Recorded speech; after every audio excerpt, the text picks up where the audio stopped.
Hi, I'm Lopez, and I'm here today to give you guys tips on how to stand up. It's a fairly simple procedure here on the land, and we're going to do it on the beach first, is where you want to learn. So I'm just going to do another outline on my surfboard, kind of give me a guide of how to stand up, because I don't want to break the fins out on my board, because I got nice pretty fins on here right now that I do not want to break. So basically, most people will know if they're a goofy foot or regular foot before they start surfing, if you've done any skateboarding or anything like that. And when I say goofy or regular, if you're a goofy foot, you're going to stand up, your right foot will be forward, right? So that's right foot forward on the board, that's the nose up there.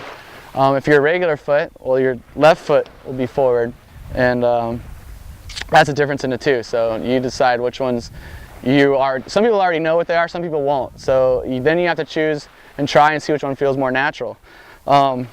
You know, when you're surfing, you're gonna be laying down your board, and you're gonna be paddling in, obviously, and you stroke in one hand after the other.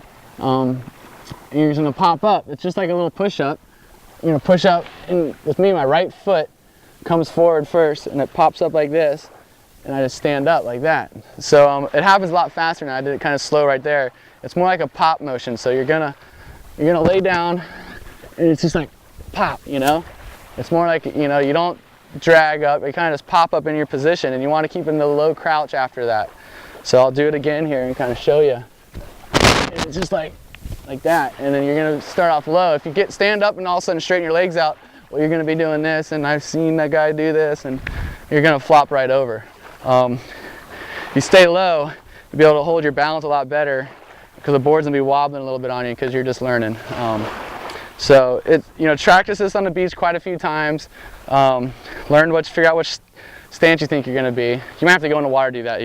I just don't really know that much about, if you're goofy or regular, how to teach you what you are. That just comes naturally. So I'll show you again, you know, in slow situation, you're going to hop up and boom, just put that right foot forward and you're up, and then you're going. But the key is to stay low, pop straight up into that low position. So I'll do it one more time. Boom, and then you're ready to go. So then from there on, it's just surfing and leaning back and forth. You know, you're not going to be gyrating like this, turning. It's all leaning back and forth on your toes and your heels. You know, kind of similar to snowboarding a little bit.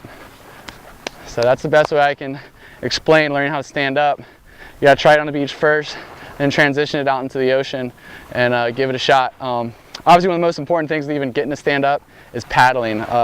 Paddling, I can't stress it enough on how important it is to be a strong paddler. It's probably the first thing you got to do in surfing is just go out and just practice your paddling. You know, it's just arm over arm, you know, like this. So if you're laying down, it's just boom, boom, boom, like this, you know. And there's nowhere to practice. It's kind of like swimming, but you're on a board, so it's just arm over arm and get it going. So I like to tell people sometimes to just go out and paddle for a while before they even start catching waves. Just paddle, practice. Once you become a really good paddler, you're going to catch twice the amount of waves. Most people, the hardest part when they learn is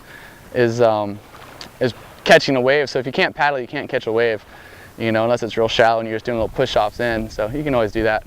So it's up to you, and anyway, enjoy. Have a good time surfing. Okay, another thing with learning how to surf, you know, once you got the paddling down, once you know you can paddle good and you're a strong paddler, and then you're trying to put yourself in a situation to catch a wave. When you see the wave coming, you know, you're kind of looking back, you're sitting on your board, whatever, and you know, see a wave coming. Well, to get the momentum to catch the wave, you know, you want to catch a wave when it's, you know, just about vert, you know, not quite vert, a little bit less than vert. I like to say about how a nice little 3-foot little half pipe would be. That transition, that's a nice transition to catch a wave on.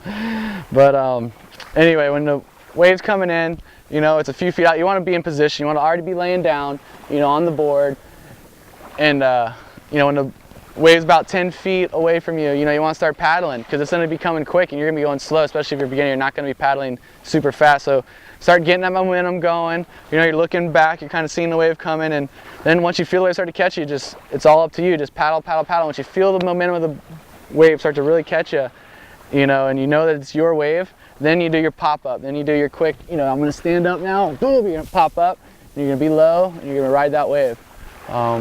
You know, it's a hard thing. It's a judgment call on judging when to start paddling for the wave, because every wave is obviously so different. Sometimes waves will just jack up real fast behind you. You'll get caught inside. Learning how to surf, you're going to wipe out. It's going to happen. It's inevitable, but it's a lot of fun. You'll be fine. It's like I said, you got to enjoy the wipeouts too, just as much as the successful rides. You know, it makes the successful ride so much more enjoyable.